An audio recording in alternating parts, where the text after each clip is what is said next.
It's 5 o'clock somewhere. You know what that means, right? Hard work, hard work, hard work, hard work, hard work, work. There you go. Hard work, work. Everybody doing it right. Hard work, work, work. That's what I say. Hard work, work, work. Earn my pay. Hard work, work. Hard work, do it every day. Hard work, work. Get up out of 2:45. Hard work, work. Let me go and earn my pay. Hard work, work. Boots on and lace. Hold up, not my intro being chopped and screwed. Huh.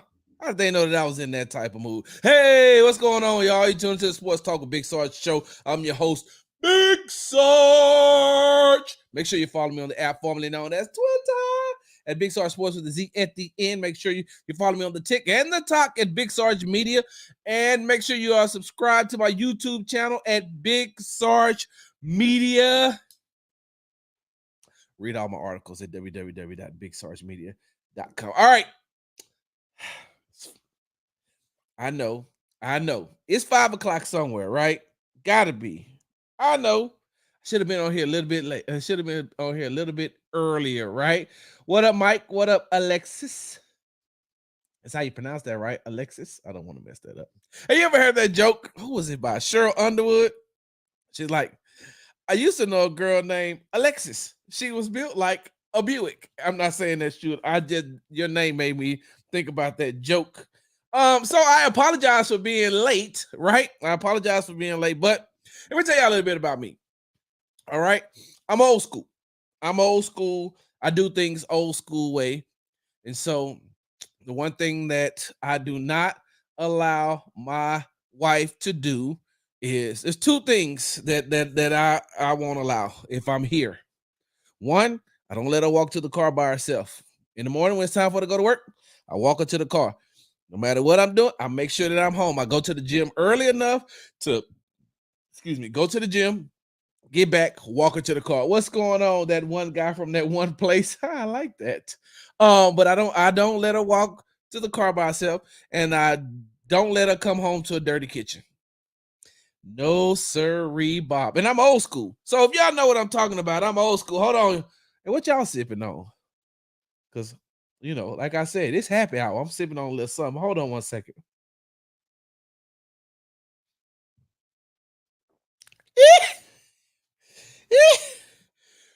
Anyway, I'm old school. I don't use a dishwasher. Nah, that's too much electricity. I grew up in a house with three boys. It was 3 boys in the house. You know what that means? My mama had 6 extra hands. You know what that means? You take turn washing them dishes, busting them suds. And I'm old school. I can't handle them kids. I go give me a drink. I still wash the dishes, y'all. I do. That's just old school. And be honest with you, it's therapeutic for me. Most of the time I'll put on like a podcast and I'm, listen to the podcast thinking of just washing dishes. But so it's a little bit late. Had to make sure that once my wife gets home in a couple of minutes, that the kitchen will be clean. Another thing I want to talk to y'all about, because it is happy hour. Hold on, let me take another drink. About to make me start sounding like I'm shining sharp over here. Woo! You know what? I hope I ain't the only one when it comes to this, right? Because this happy hour with Big Sarge. So it's gonna be an array of everything. It's this the gumbo pot right here. Side note, I can't eat gumbo anymore, and it really hurts my heart because I'm allergic to shellfish, and it really hurts my heart that I can't have gumbo. But so, how many of y'all out there can't take medicine? And what I mean by can't take medicine, like I can't take like Benadryl, I can't take NyQuil. Like last night, my allergies started messing up. My allergies started messing up a little bit. I was a little bit congested, so my wife gave me the little NyQuil pills, right? And so we were eating. I ain't take it yet. I opened it up and I looked at her and I said, night, night. She started laughing. I took them, and in less than 5 minutes, had to be about 3 minutes. I was out of there. I didn't last longer than Then well, no, I probably lasted about the same amount of time that that Shannon lasted on that IG live. I'm sorry, y'all. I can't let for some reason I just can't let that go because it's hilarious, and I know that it was a setup, and I know that he did all that. I just can't help it. But I can't take medicine. I can't. I can't take shots either. Liquor or needles. Listen, y'all are getting. Hold on one second. Oh, by the way, yes, if you're looking, that cup does say Big Sarge Media. It does have my logo on it. Listen. So I can't take shots, right? I can, but I can't. I really don't like just liquor straight. So shots to me, like if I'm taking shots, that means I must really like you and trust you because I can't take no shots. Then boy, taking them shots are just straight like Patron shots, and oh no, you're not gonna get sorry to do that very often. No, no, no, no, no, no, no. Another thing is like shots. I also don't like taking shots as far as getting needles. Like taking like a regular just shot. Every time I go to the doctor and I have to take a shot, I'll be like, hey, look, you already know we're gonna have to talk this thing through. I love tats though. Is that weird? Am I weird? Am I weird because I love tattoos? One time I got 3 tattoos in a week. I have no problem getting tats. You tell me you gotta take a tetanus shot or something with the little bitty needles. If you got when they go to draw blood, I'd be like, hey, watch how you handle me, because you drawing my blood. But if this thing go wrong, I'm gonna be drawing yours. It's weird, right? Like that's just it's weird. I don't know how I love tattoos and I hate getting shots. Crazy. And like I said, a Benadryl knocked me straight out. Like straight out. It's also probably why, you know what? I gotta watch my wife making my plate if she ever mad at me. Because if I eat it and I go straight to sleep, she gonna blame it on the itis. Oh, you just got the itis. No, that ain't no itis. That's what is it called? Antihistamines? I don't think that's even what that is. I don't know. It's something. Hold on, y'all. Let me take another drink. That thing right there put hair on your chest. All right, y'all. Once again, you tuned into the Sports Talk with Big Sarge show. I'm your host, Big Sarge. Let's go ahead and jump into a couple of topics and then we're gonna get up out of here because y'all got something to do. I got something to do. Hey, me and my wife going on a date tonight. I'm going to the movie to see that new Batista movie, which by the way, oh, he looks totally different now. And I don't think I've seen a Batista movie since the time they had, was that the one they had like the zombies in the Las Vegas hotel or casino? They was trying to find the money. It's been a minute since I seen a Batista movie, but hey, I like action-packed movies. I'm gonna go see it. I want to see what he looks like. My wife loves popcorn. That's what we're going to do. So I gotta go on a date, but I wanted to make sure because I didn't get a chance to do a show this morning. And after we talked to D'Amico today and got into the locker room as the Houston Texans prepare for their Sunday night game against the Chicago Bears. By the way, hold on, let me make sure I get this. I'm gonna get this out the way right now because the roof will be open. That's an amazing sight. The roof will be open on Sunday night at NRG Stadium. Listen, excuse me, there hasn't been a lot of people who have had the opportunity or the chance to see the to be at NRG with the roof open. I have. I love it. It's amazing. It is amazing when that roof is open. And it isn't going to be like how it was last week in Indianapolis at Lucas Oil Stadium.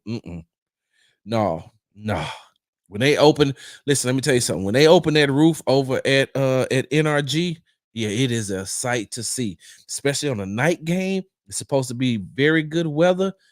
Man, being able to look up, it's one of those things that if you ever have the opportunity to do, you should definitely, get a chance to do it. If you find out that the roof is open and there's tickets available, try to find tickets. And I'm hoping that they don't get I'm hoping that they don't I'm hoping they don't.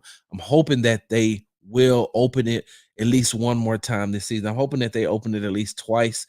So in a night game and a day game, but it get hot in there. What's that? Was it last time I think the roof was open? JJ Watt was here, right? Like I'm pretty sure, of course, but I'm like it was like a long time ago.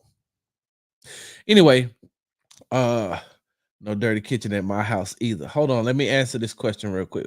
Michael Williams wants to know: Christian Harris did get put on IR to return, or is he on the roster? They're holding him out until he ready. No, he is on. He's going to miss. He went on the IR to miss the first 4 games. So he's going to miss the first 4 games of the season. They're going to reevaluate him after those 4 games and bring him back. And so uh he should be back in time for the Bills game, if I'm not mistaken. If I'm not mistaken, I think he is.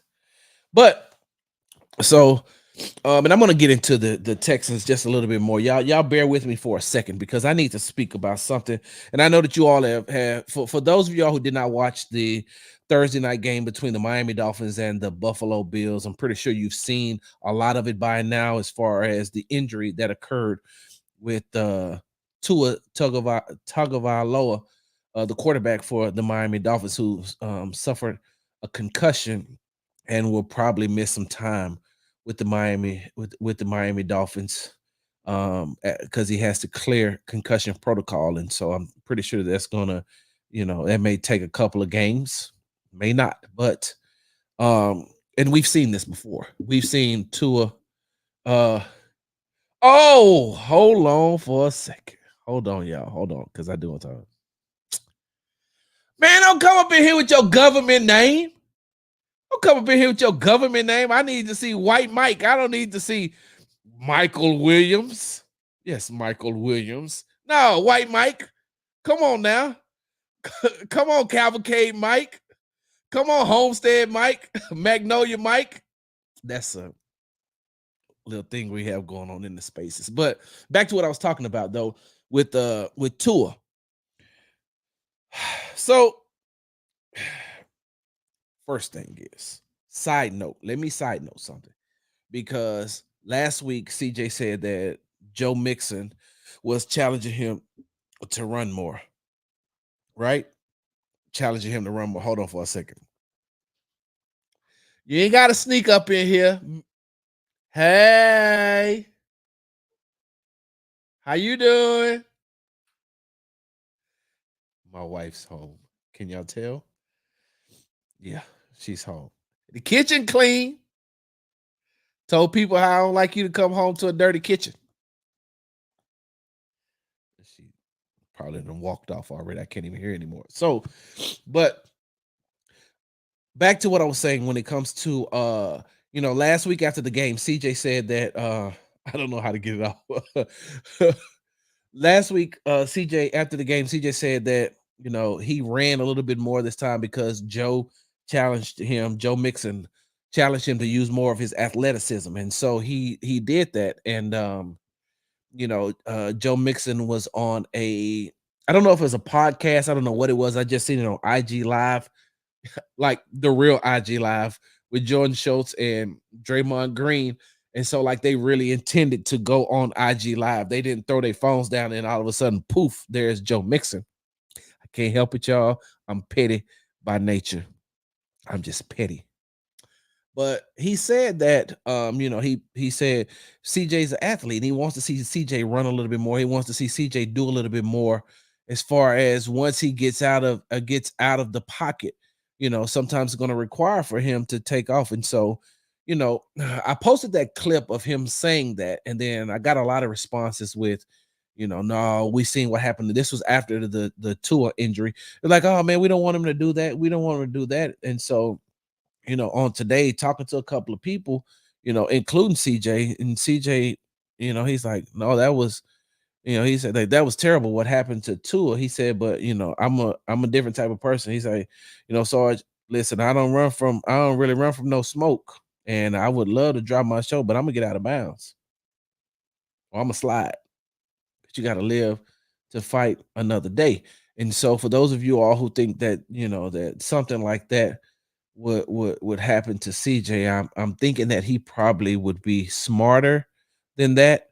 And I'm not taking anything away from Tua. Not saying that he's tough. I'm not saying that he's tough, but I do think that the way that he approached that was wrong. which brings me to my point. So during the NFL Combine, I was talking to one of the beat writers for the Miami Dolphins, and they said that he was taking some sort of martial arts to learn how to fall. They said that one of his problems is that he does not know how to fall to the ground. He does not know, and I never knew that there was like a way you could teach somebody to fall. But I guess when you're taking I've never taken martial arts. I've watched a lot of kung fu on television. Used to watch it every Saturday before I went outside.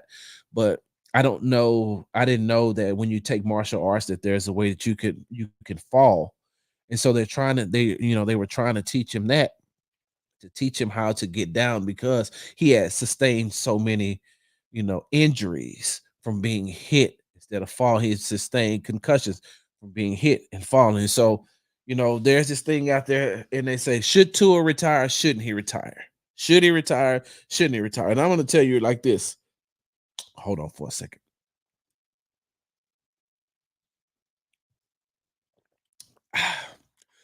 I think he should.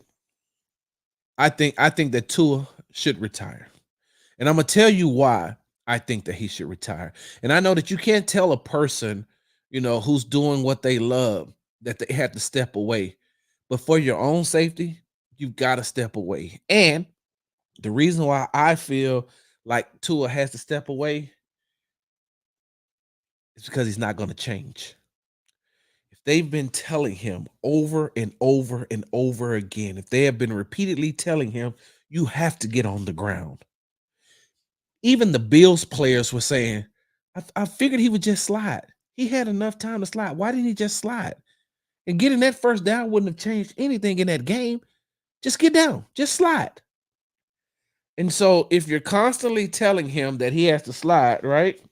If you're constantly telling him he has to get down, and now we're looking up and he's going to miss time again because he's suffering from a concussion, I don't think anything's going to change. And he has these multiple concussions. And if you keep getting hit and you keep falling to the ground, or you suffer one or two more concussions, how good are you going to be to your family later on? I get it. You've played football one way your entire life. These people are telling you, these experts are telling you, these former players are telling you, you have to go to the ground. Your teammates going to need you for another play. They're going to need you for another game. They're going to need you to make a run. You're no good to them on the sidelines. And so if you don't take the time and the opportunity to learn how to slide, if you're going to be hard-headed, this is the results of being hard-headed. Some of you all will disagree with me. Some of you all will get mad. I get it. Hey, listen, I'm here. Hey, Big Sarge Sports with the Z at the end on the app formerly known as Twitter. I'm there. I'll have this discussion. You drop whatever you need to drop in the comments. I'll have this discussion. But if you keep telling him over and over and over and over and over again, and he doesn't want to do it, if he doesn't want to slide, if he doesn't want to get down, do you think he's going to change as he gets older? If you can't instill in him right now at this point of his career,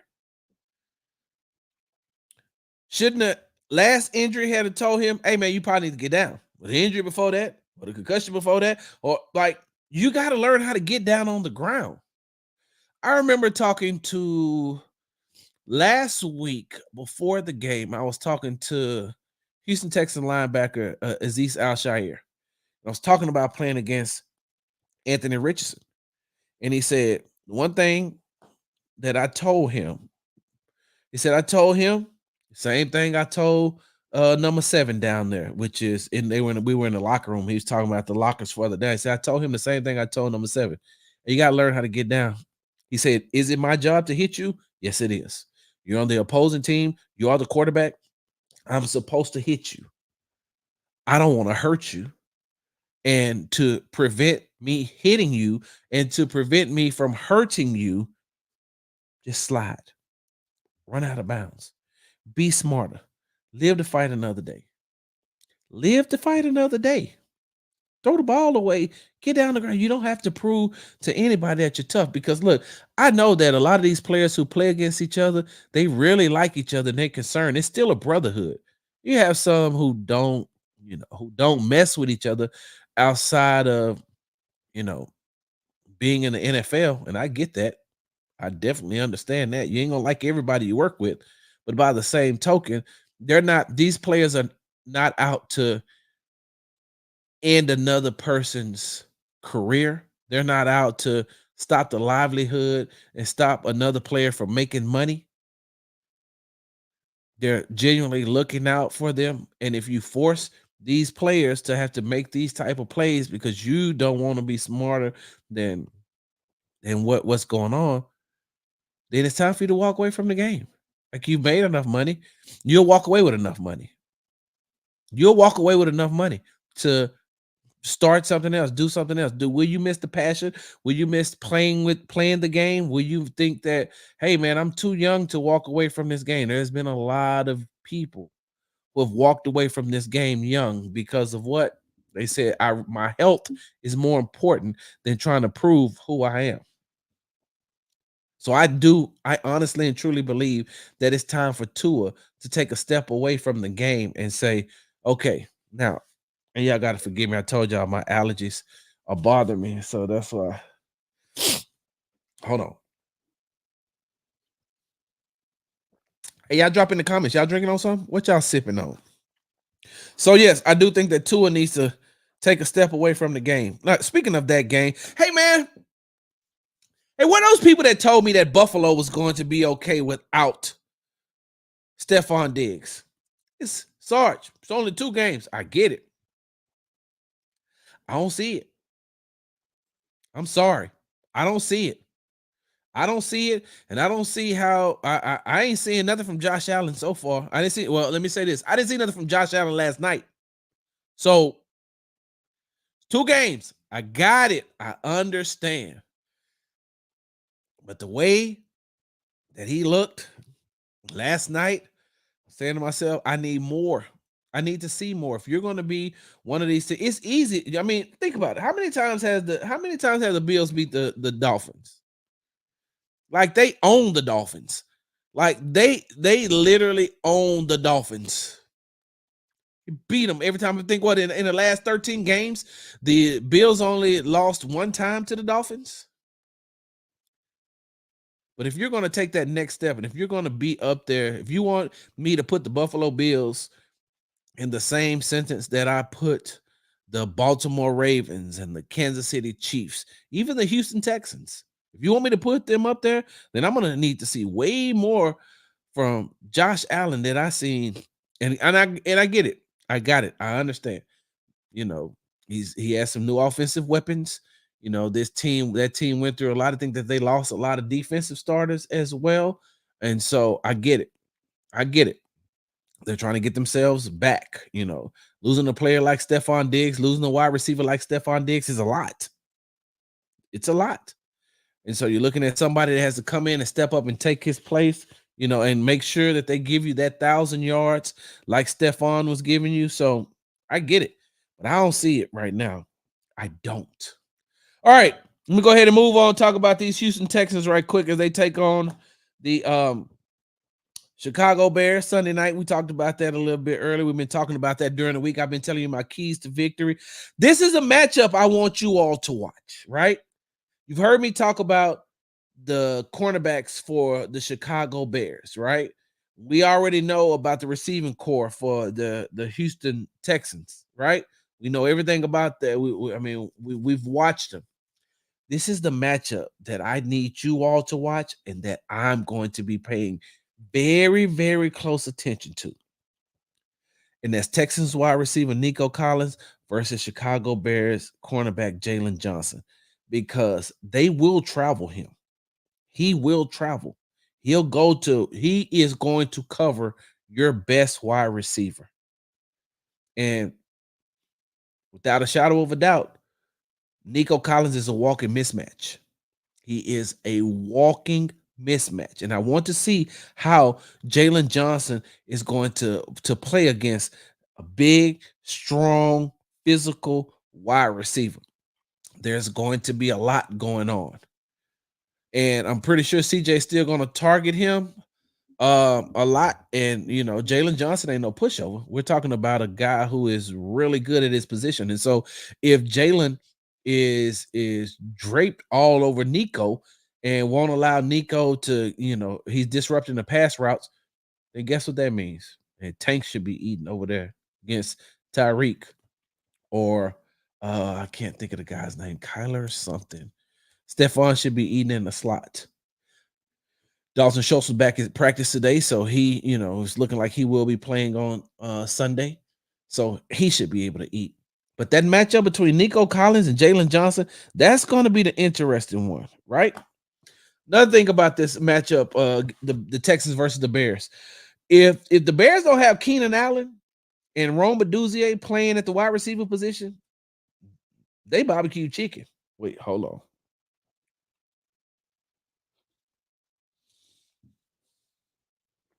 I'm sipping and it's still strong. Got my Shannon Sharp on. But if they don't have Roma Duzier and Keenan Allen at the wide receiver positions, they're pretty much they're in trouble. They are in trouble, especially with a rookie quarterback who needs the veteran presence of a Keenan Allen. I mean, you still got DJ Moore. But you need Keenan Allen to be on that other side to use some of that veteran tricks that he has. And Roma Duzier, we know the type of talent that he has.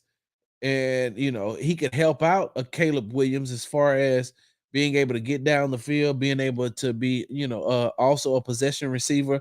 If they're without those two, then I don't know where, like, are you depending on DJ Moore to get you the offensive production and from the wide receiver position?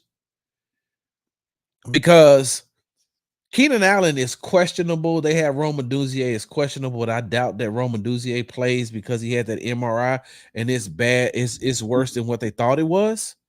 And Keenan Allen, I think it's his heel. So even if he does play, he may still have issues and problems pushing off. Hold on, let me see what White Mike says. Allen doesn't scare me if he plays. He enjoyed too many cheeseburgers this offseason. Yeah, you could say that, but if you have Stingley on DJ Moore and Keenan Allen, the one thing that you have to worry about is him using his veteran moves and tricks against Lassiter, somebody that hasn't seen these type of tricks before, somebody who doesn't know some of the moves, who studied Keenan Allen but hasn't played against him. If you understand what I mean by that, like you could study somebody, but until you truly play against them, because you can see some things and he can be like, well, they haven't seen this, you know, I'm in year whatever. Like just say he's in year 8. I'm in year 8. I got some moves that I haven't done since year 2 that I know I work on this rookie because he wasn't watching me when I was year 2 in the NFL. So that's what I'm talking about.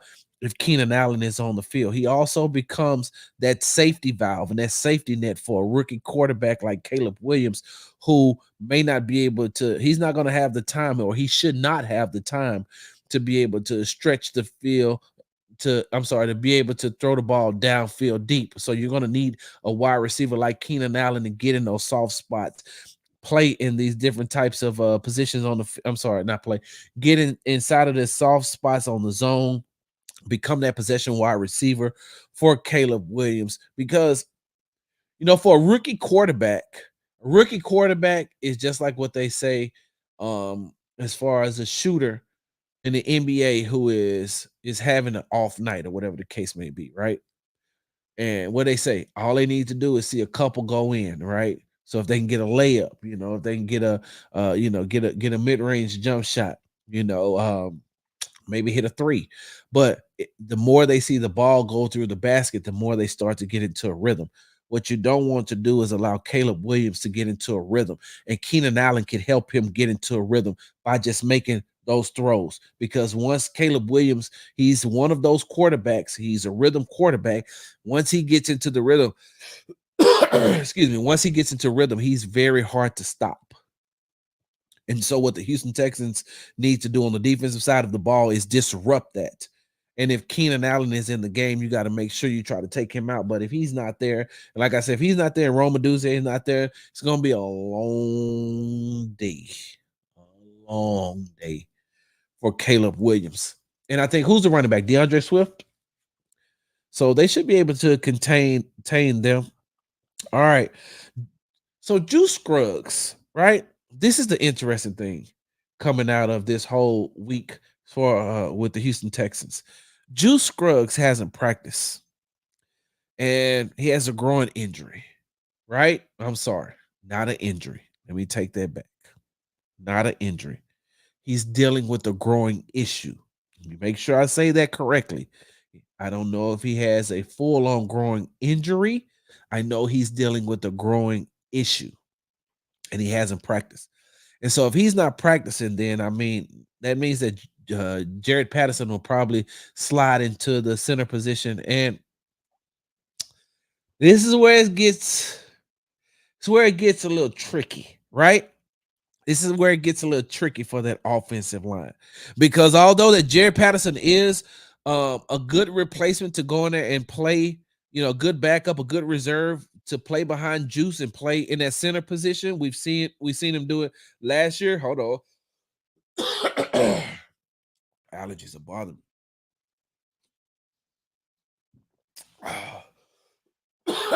Excuse me, y'all. But we've seen Jared Patterson be able to step in and play behind Juice Scruggs, and what we haven't seen is him play with Kenya Green. Hold on one second again, y'all. Ooh. Oh, ooh. It's starting to get to me a little bit. I'm at the end this earlier than I thought. I was talking to my best friend today. He told me that his allergies was bothering him as well, too, that he had to break out his extra strength allergy medicine. So let me go ahead and speed through this. Jerry Patterson is a good replacement for uh Juice Scruggs. He has played with CJ. The problem is he hasn't played with Kenya. And um we know the type of connection that Kenyon and Juice had, as far as what they almost know each other, they mirror each other, they know what each other's gonna do. Kenyon's never played with Patterson, and Patterson's never played with Kenyon. And so it's going to be interesting if Juice Scruggs cannot go and you have to put Jared Patterson in there with that interior, with that interior starting from him and the left side between him and Kenya, you know, they're gonna have to get on the same page and get on the same page quickly because you don't want to put CJ in a situation where he gets pressured, especially with what we talked about earlier this week when you have those ball hawking safeties and that ball hawking linebacker. You don't want to put him in a position to have to make a throw that he's not ready or prepared to make. You don't want him you don't want to put him in a bad position to whereas he's scrambling entirely too much. You got to give him some type of comfortability in that pocket to be able to do what he needs to do. So yeah, I still have the Texans winning. I think there's going to be a blowout. I'm thinking that by the third quarter, we should start seeing some of the reserves. That's just me. That's just how I think. It may not be that way, but that's just how I think. So um, I'm thinking that this is the week that the Houston Texans offense puts it all together. They shake off a little bit more of that rust very, very, very early on, and then they get to clicking and get to going. And so we will see. All right, last thing I got before I get up out of here. Right, so the Houston Astros will take on the Los Angeles Angels tonight. They currently have a 4.5 game lead over the Seattle Mariners in the American League West. They're in search of the franchise's 5,000th win tonight against the Los Angeles Angels. I gotta say it because every time we mention the Angels, we have to mention Mike Trout. Do I think that Mike Trout is a Hall of Fame player? I do. When he's playing. When he's playing, he's one of the most dangerous guys on the field. When he's playing, he's going to get into the Hall of Fame, of course, based off of what he did in the limited time in which he did it. Oh, wait a minute, Sarge. Hold on. He's played multiple years in Major League Baseball. He's hold on, Sarge. He's played multiple years in the MLB. Yeah, he has. But when's the last time he played a complete season? When's the last time Mike Trout made it through a complete season? See, people get mad at me when I start talking about these type of things, but it makes you think, when has Mike Trout, when last time Mike Trout played in a complete season? Don't worry, I'll wait. I don't have time because I got a date tonight. But you tell me. Hey, question. So y'all thought that Ohtani just really wanted to leave the Angels because of the money? Y'all thought that, hey, no, Ohtani just wants to get paid. He also knew that he didn't have another star to help him. He also knew that how much could he depend on Mike Trout? Like, honestly and truly, right? If Ohtani would have re-signed with the Los Angeles Angels, who's going to help him? Outside of Mike Trout, somebody name me 3 more Los Angeles Angels players. Renfroe still there? Ain't that his name? Played third base. Used to play for the Washington Nationals. He got a ring, right? He was there when they beat the Astros, right? I was there at Minute Maid Park. Oh, hold on. I got to drink to that one. Hold on. Y'all hold on for a second. That one hurt. Not the drink. Watching the Washington Nationals celebrate winning that World Series on the field. God dang. Boy, that one right there, boy, just watching it. But I digress. Astros going up against the Angels tonight. No Mike Trout again. Also, before I get up off here, what I tell y'all? What have I told y'all? Hey, Sarge don't mind being wrong. Sarge don't mind saying when he's wrong. When Sarge is right. Sarge is right. Hey, I'm talking to you, and you know who you are. I'm talking specifically to you and everybody who echo what you said and what you thought.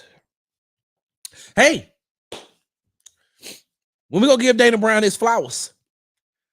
Because I told you that when he got Kikuchi, all he needed was a change of environment, a change of scenery, and to be around people who have won, who have a winning mentality, who's won games, who's won playoff games, who's won World Series. You get them around that type of environment, it's going to be good.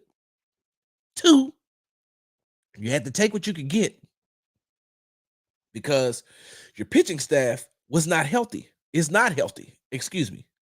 You did not have a healthy pitching staff. So if you'd had a healthy pitching staff, you could have been able to probably trade 1 or 2 of those players to get a first baseman. Like, here's my conspiracy theory, right? I have said this. If the Astros would have been fully healthy as far as pitching is concerned, and you still get rid of Abreu, they could have used 1 or 2 pitchers to get a Vladimir Guerrero Jr. And I honestly and truly believe that Vladimir Guerrero Jr. would have been playing first base if they were able to get rid of, if they were fully healthy as a pitching staff, because they would have still need to fill that position. And then 1 or 2 of those pitchers they could have afford to lose in order to get a bat and a very, very, very, very, very good first baseman in Vladimir Guerrero Jr. from Toronto. They used what they had. Well, Sarge, he's only a rental. He's only here for this year. Okay, that's cool. They're just trying to get through this year. That's it. They're just trying to get through this year so they can go back next year and get healthy and then come back again. But I told you all, and y'all was like, no, he gave up too much for Kikuchi. He's a guy who ain't pitching well, and he did this, blah, blah, blah, blah, blah. Yeah, but he's good enough to pitch in this lineup. I'm sorry. He's good enough to pitch for this team. He's good enough to be an arm that can go out there, a valuable starter that can pitch in a game, who has pitched multiple innings, who has pitched at the highest level, who has been a very good pitcher in the major leagues. You need him because you're Arrighetti pitched what? He's career innings now. Blanco, career innings now. Hunter Brown got it together, but You go out and you get a player, a pitcher like Kikuchi because he helps to stabilize everything. Don't believe me? Let's look at the numbers. Since he's gotten with the Astros, he's 4-0. Is 3.07 ERA, got 53 strikeouts. Since he came, since he got here, the Astros pitching staff is the second best in the majors with a 2.88 ERA. And y'all say Dana Brown shouldn't have went out and got who? What? I'm listening, and I'm talking directly to you. And you know who you are because you tried to go back and forth with me on Twitter about how I was wrong, about how Kikuchi would not would not play a valuable part and that the Astros gave up too much for him. Now, don't get me wrong, there's a lot of yous out there. You who I'm talking to, you ain't the only one. But I'm specifically talking to you because you were championing the fact that Dana Brown did not know what he was doing. That he was putting his franchise to pushing his franchise further and further down, and that they wouldn't be a very good team and viable team because of who they gave up. Because the Astros really needed Joey Loperfido and Will Wagner. Hey, what was the other pitch? What's the pitcher name that they got rid of? I can't remember that pitcher. But I know that there was 3 players that I don't know how long it would have took for either any of them to actually crack the pitching, well to crack the rotation of being able to play. Astros are still stacked. Astros still have a really good team. They have superstars in the places where they need to have the superstars. So some of these players, I mean, those players they weren't going to get an opportunity and a chance to play on a consistent basis. No, we're not going to do that. And that's what I said. The Astros weren't trying to look into the future. They're trying to win right now. And Kikuchi helps them win right now. He helps them he solidifies a rotation that helps them win right now. So when you have a Verlander who is not pitching his best, but you still have Framber and you have Kikuchi, and you got Blanco, and you got Argetti, and you got Hunter Brown, which the only issue that I feel like the Houston Astros have is their relievers. It's really starting to get a little bit like and don't get me wrong, I understand the run that Hader went on. I get it. And I know that he's very, very good. But I'm starting to, I mean, look, I know Ort had a run.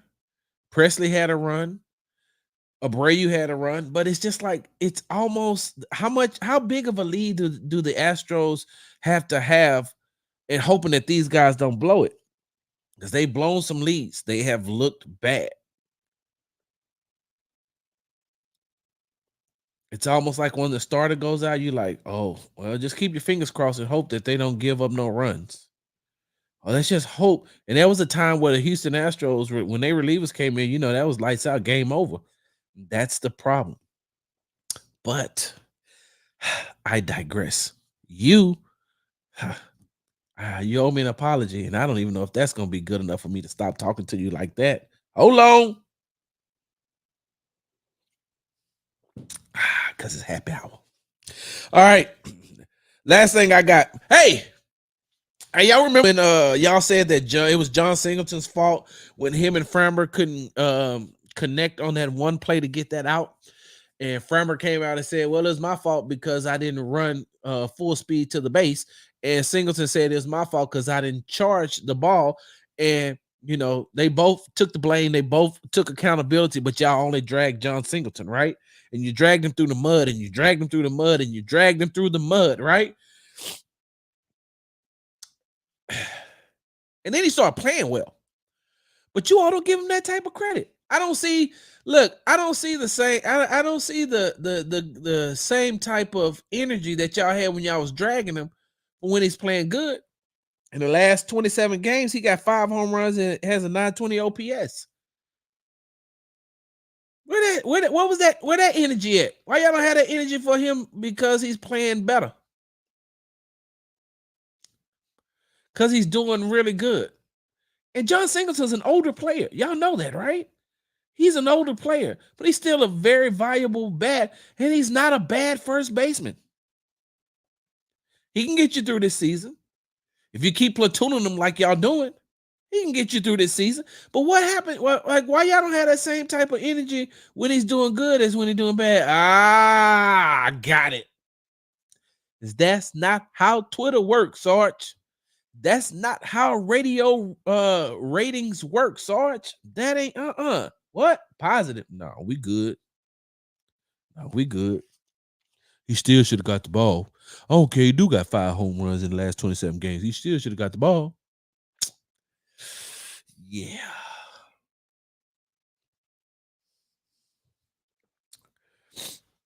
My wife gonna be so mad at me. I'm probably gonna be at this movie buzzed. I'm gonna be in that joker like, what? What was it? Huh? What'd you say? Well, I hope I don't be that loud, obnoxious person like they be having in the movies. Get him! Hey, get him! Get him! Kill him! Kill him! No, there he go. He right behind you, bro. You can't see him behind you. Oh, I hope I don't be that. It's either that or we're going to the movies where they got them reclining chairs. I don't want to be in that.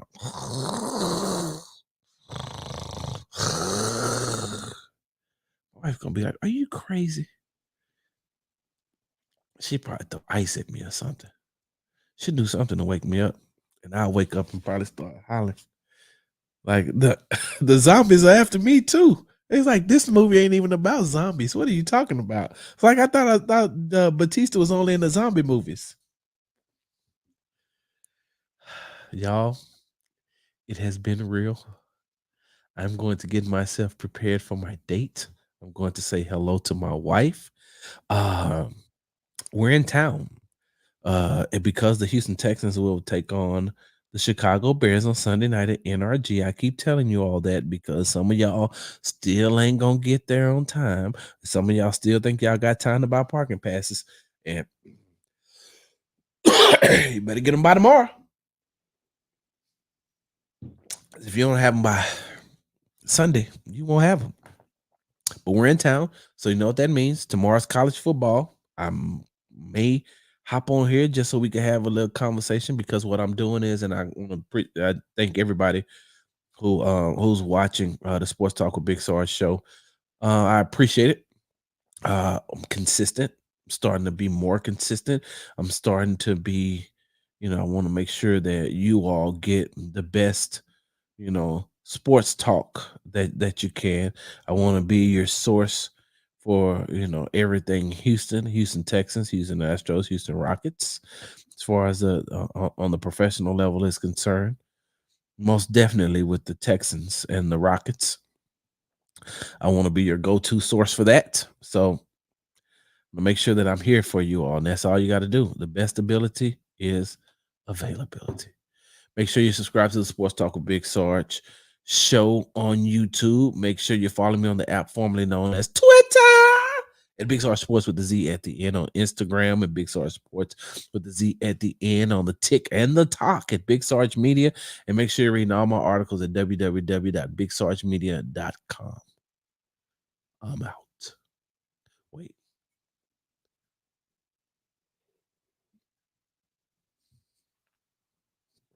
Oh,